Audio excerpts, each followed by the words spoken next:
In this video, we'll break down tactically how Spain were able to play through France, through their movements and positioning, how Spain were able to have success down the left-hand side, and the finer details that allowed Spain to reach a World Cup final.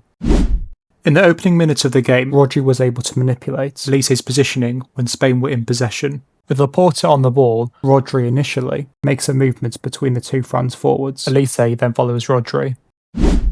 10 seconds later, with Laporte back on the ball, Rodri moves centrally, which moves Elise further away from the left half space. This then opens a space for Laporte to drive into and time on the ball to look for a progressive option. Late in the first half, we again see Rodri keep Elise away from the left half space by moving deeper, as well as Ruiz playing in the 8 role to allow Spain to try and find the last line. Ruiz was also able to affect the game through his movement when Spain were able to work it wide into Cucurella, with Ruiz taking away Tchouaméni, which opened the pass between the two French midfielders. Rodri in the midfield third again was able to affect the game, when space opened up between the first and second line of France. This allowed Spain to find the likes of Ruiz in behind the French midfield line. In the midfield third, France would push their midfield line higher when Ruiz and Rodri both dropped in.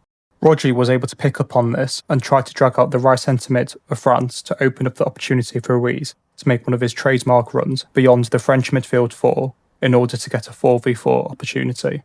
At times, France were disorganising their press, which led to opportunities for Spain to play past the French first line and get the ball into Olmo.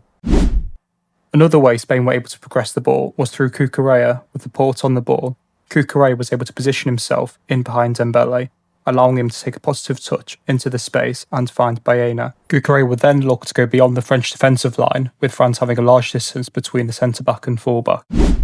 In the midfield thirds, when Ruiz would play higher in the 8 role, Dembele was forced to stop the passing lane into Ruiz, which opened the passing lane into Cucurella. One missed opportunity for Spain was when Cucurella received it and was able to play Ruiz first time, who was able to take a brilliant space in behind the midfield line of France. Late in the first half, Laporte was able to drive forwards with Cucurella positioned in behind Dembele, with Baena inverting to allow Cucurella space to get a touch out of his feet and put a cross into the box, which led to Yamal winning the penalty and Spain taking the lead. Spain throughout the match were able to have success when they were able to move the ball across the back line on the space outside of France's first line. Yamal would then come into the half space with Porro looking to make a run on the outside, giving Spain height as well as Olmo being in a position to receive inside. Cubarsí was also able to use his ball carrying ability on Mbappe's side and carry the ball forward and then look for progressive options as he carried past the first line. Spain's second goal of the game came from brilliant movements from Porro. As Porro receives a ball, he shifts it inside, signalling to Doué, who will play into Ruiz, position deeper. Doué then fails to close the inside passing option. Porro then, with a change of pace, was able to attack the space in behind France, allowing Olmo to set the ball and give Spain a 2-0 advantage, and the goal that ultimately decided the match.